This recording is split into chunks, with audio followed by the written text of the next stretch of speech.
All right, thank you. Darren Dreger and I, joined by the general manager of Team Canada, Doug Armstrong. Thanks for your hustle to get over here. That was impressive itself. Well, thanks for having me on. Look, it's an embarrassment of riches. How would you characterize this Team Canada?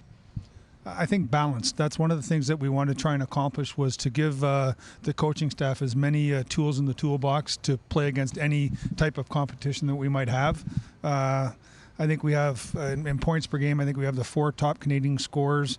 I think 7 out of the top 10 and 12 out of the top 19. So I think we can produce offense, but we also wanted to make sure we could defend well. And I think we hope we have a good balance there. What were the lessons learned from the 4 nations that maybe went into your thinking in composing these 25 men? The one thing that is I found consistent at any level now is you have to play inside the dots in front of both nets if you want to win. There can be skill and speed, whatever, but goals are scored from that area and prevented from that area. So we wanted to emphasize that we could defend hard in front of our net and have strong bodies that could get to the front of the opposition's net. So, Doug, when we look up front, 4 significant changes made up front, right? You bring in Bo Horvat, you bring in Nick Suzuki, based on the way that they've played, maybe from the men's worlds, if we're looking at Bo Horvat. Tom Wilson jumps off the page, and Macklin Celebrini. I mean, those are 4 significant changes from that 4 nations face-off. Why were those 4 guys brought in? Yeah, they are, and I think because they've earned it. Yeah. But a player like Celebrini, he's so dynamic, so exciting, and he wasn't ready for the 4 nations, in our opinion. Just not, the resume wasn't deep enough. But then you watch him, he went to the Worlds, played with Sid, and what really amazed me was how comfortable he was in that environment with those players. And that says something for a young man. And then what he's done this year, it's phenomenal. Bo Horvat brings some power, some size, some strength. Top face-off guy for Team Canada. Wilson's resume is Wilson's resume at good and bad. Yeah, good and bad. But I like the good part of it. So we're excited about all 4 guys. Obviously, there's a lot of loyalty from 4 nations on this roster, and there's terrific numbers up and down the lineup. The numbers that are glaring are Jordan Binnington's numbers, which you've had a close eye view in St. Louis this year, in the .870 save percentage. So obviously what he did at 4 nations, particularly in the gold medal name, was impressive. But was that a decision you guys labored over a long time because of his struggles this year?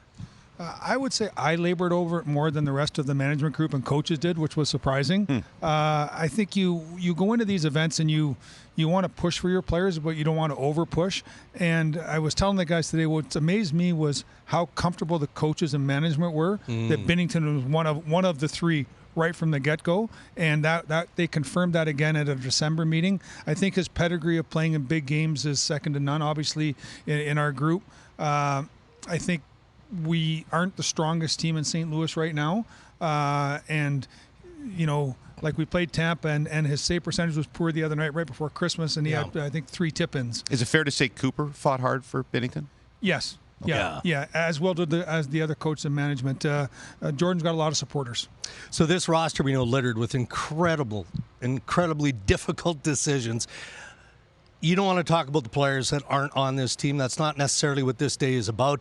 But we know as a panel group here that the omission of Sam Bennett was mildly shocking, to be fair. How difficult was that call? It was very difficult. What we wanted to do is we called all the players this morning at 8 o'clock local time, so local to where they are. But we called the 4 players, the players that weren't part of the 4 nations that aren't part of this event, and talked to them last night. And those are always difficult calls. No one was harder or easier than the other because everyone was so important to a winning team. But yeah, there are hard decisions, and what we were trying to do, again, balance this roster out. And as I said in earlier today, nobody really played their way off of this team. Right. Just these 25 played their way on. It's a veteran team, and you want guys who've been there before, but how hard was it to pass on Bedard and Schaefer, who've been so unbelievable? They went into the conversation right to the bitter end, and we hope that they stay playing at this level, and we certainly hope there's no injuries. But if there are, they're in that primary group of players we're going to watch. That was going to be my next question. Yeah. Listen, appreciate your time. I know it's been a busy couple of months, and best of luck to you in Milan. Thank you. Thank you very much. Doug Armstrong, the general manager of Team Canada.